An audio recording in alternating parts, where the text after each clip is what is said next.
Salut et bienvenue sur la chaîne de mon fabuleux pouvoir TV. Alors aujourd'hui j'avais envie de parler développement personnel et spiritualité. Je crois que je vais appeler cette vidéo Dev Perso versus spiritualité, la guerre des mondes. Parce que j'ai l'impression qu'aujourd'hui ce sont deux concepts très en vogue bien sûr, mais qu'on met en confrontation l'un vis-à-vis de l'autre plutôt que de les envisager en fait comme deux concepts qu'on peut simultanément utiliser pour aller vers la quête de soi. Et justement, je trouve que c'était intéressant de venir parler de ça parce que c'est un phénomène de mode, on peut bien le dire.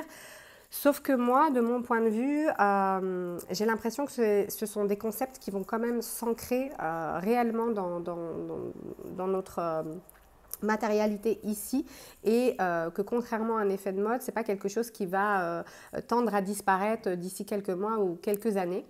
Parce que je pense qu'aujourd'hui on a complètement switché, le monde dans lequel nous vivons est en train d'évoluer et ce de manière collective mais aussi individuelle forcément.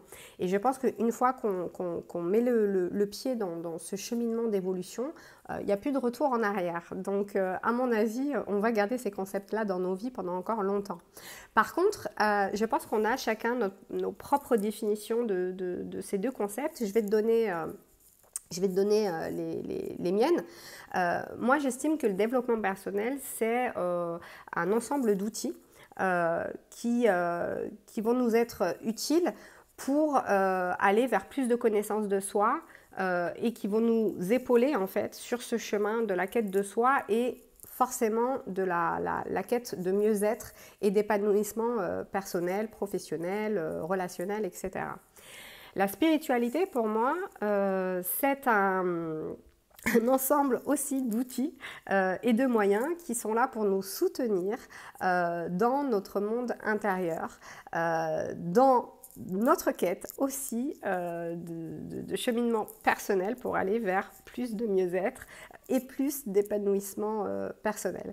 Donc en réalité, si tu veux, pour moi, ce sont deux concepts qui soutiennent un même objectif, c'est-à-dire une meilleure connaissance de soi, la quête de sa propre évolution personnelle pour aller vers plus de connaissance de soi et donc plus d'épanouissement, mais qu'on va utiliser de manière différente et qui vont toucher à des aspects de nous-mêmes différents.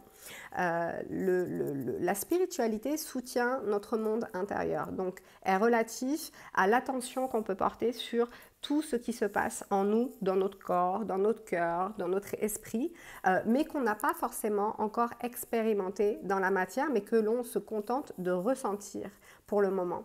Le développement personnel, c'est la traduction pour une meilleure compréhension de tout ce monde ressenti intérieur dans l'action, dans le monde extérieur.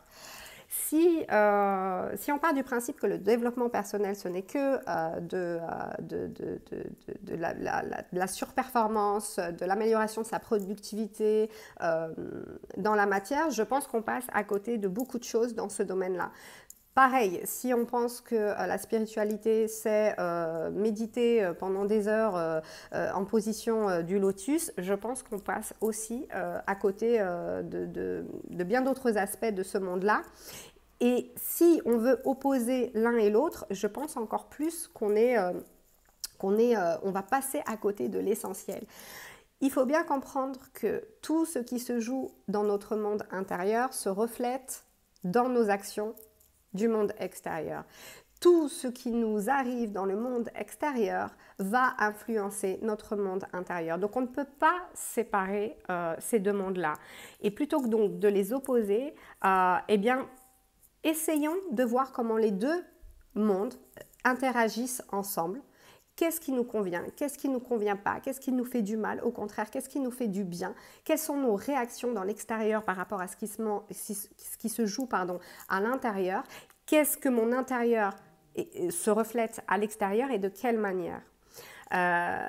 Donc je pense qu'il faut encore une fois envisager les choses de manière beaucoup plus générale, prendre du recul et de la hauteur par rapport à ces deux concepts, ne pas se contenter de reproduire des choses qu'on aurait vues sans chercher à porter attention sur l'aspect bénéfique ou néfaste que ça a sur nous, et plutôt être dans une ouverture d'esprit en disant ok, quand je repère quelque chose chez moi que j'ai envie d'approfondir, quels sont les moyens et les outils à ma disposition pour aller vers cet approfondissement. Et gardez toujours en tête que lorsque j'essaye quelque chose, j'ai toujours la possibilité et mon libre arbitre de voir qu'est-ce que ça peut m'apporter. Est-ce que ça m'est utile et est-ce que ça résonne en moi? L'idée, c'est pas juste de reproduire d'autres schémas parce qu'on nous a dit que telle et telle chose était bonne à faire, mais plutôt de s'en inspirer pour trouver notre propre manière d'utiliser en fait tous ces outils. Donc voilà, c'était une petite vidéo simplement pour rappeler ma propre vision de ces deux concepts. Encore une fois, ce n'est que ma vérité, ma propre perception des choses. N'hésite pas à me laisser un petit commentaire justement pour me donner la tienne, ajouter peut-être des choses que j'aurais omis dans ces quelques minutes, ou en tout cas me faire part de ton avis. Si tu as trouvé ça intéressant et que ça résonne en toi, n'hésite pas à liker. Je te dis à bientôt pour une autre vidéo. Ciao, ciao!